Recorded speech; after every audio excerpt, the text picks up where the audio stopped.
Hi, Dean Nawata with Investmentpitch Media.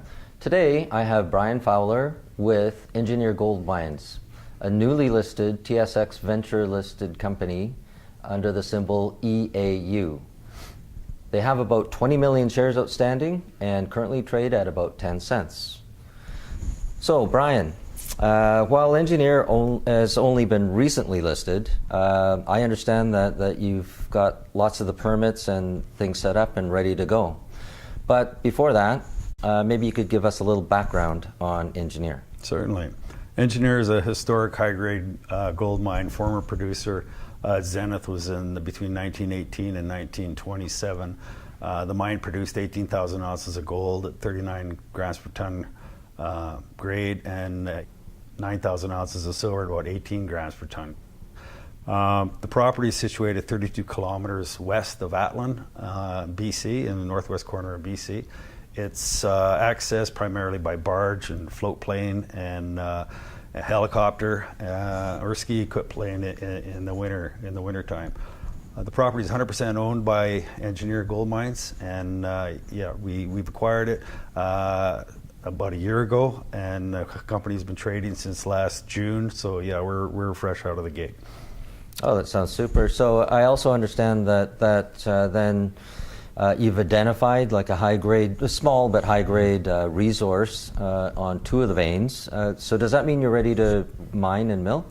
Well, the mine is fully permitted. There is a 30-ton per day gravity separation mill on the property that's permitted, and that is operated as recently as 2011, so it's fully functional. We are permitted. Like I said, it is permitted. The company has applied to have this mill. We want to add a flotation circuit to it, so that's currently before the Ministry of Environment. We expect to have that approved fairly soon. The rest of the property, we've got our exploration permit for surface and underground, so yeah, we're pretty much permitted to go. Oh, that sounds great. So maybe explain a little bit about the exploration side then.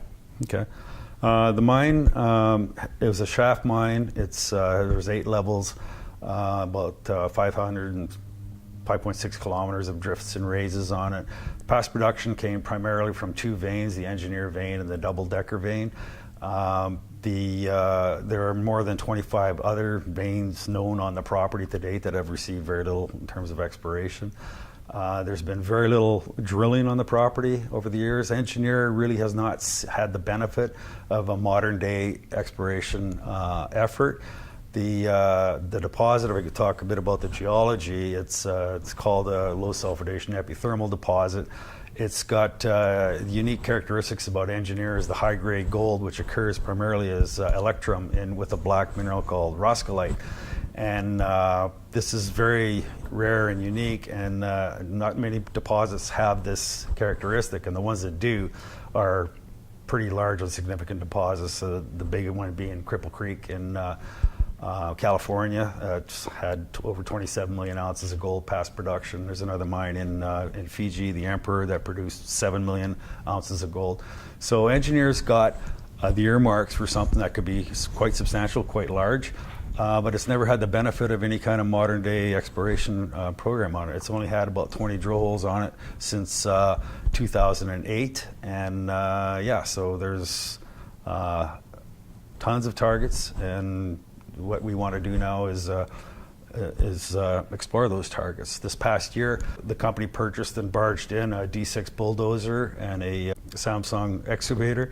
So that's now on site. So we also undertook a fairly large soil geochemistry survey, MMI survey, over the core mine area, developing a number of new targets. So we've got a number of exploration targets on surface that undoubtedly reflect more additional high-grade gold veins at depth. So we're pretty excited about chasing those. Okay, so first of all, once you're dewatered, which should take a couple of weeks, or depending on the flow volumes, but yeah, we're planning on a couple of weeks to dewater to get down to the deepest level of the mine. No one's been down there since the mine closed in 1927.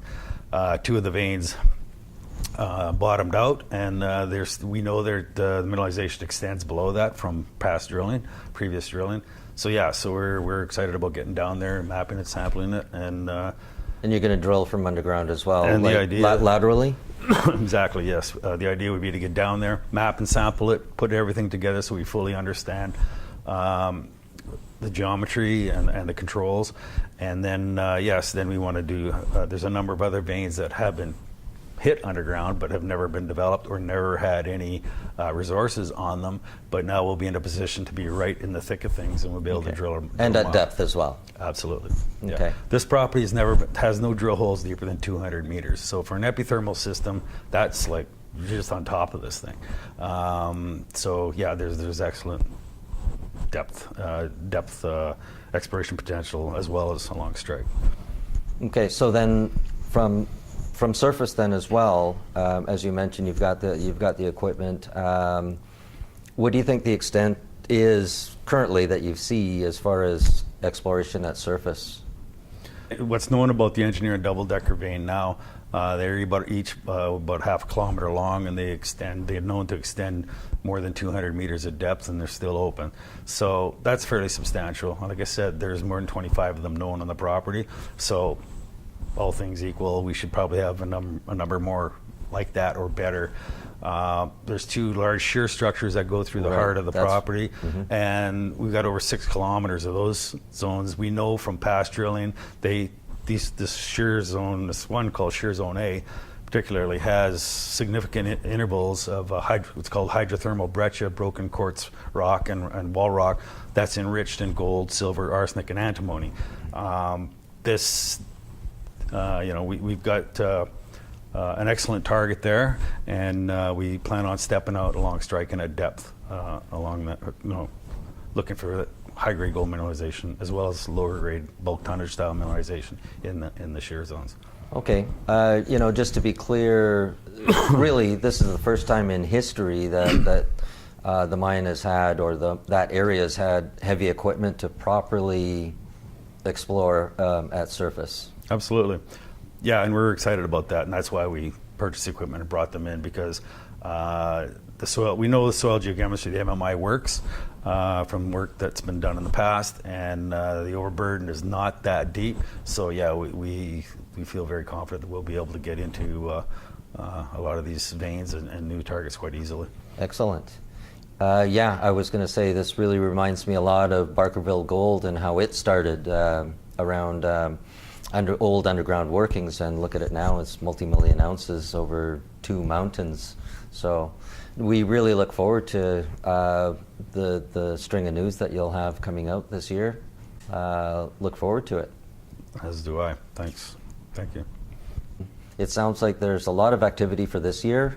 We really look forward to hearing more as you explore both underground, above ground, and potentially test mine and mill. Like to see what happens with that, probably a little later on.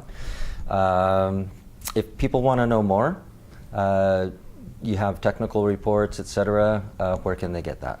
Everything is on the website, engineergoldmines.com. Reports are filed on CEDAR as well.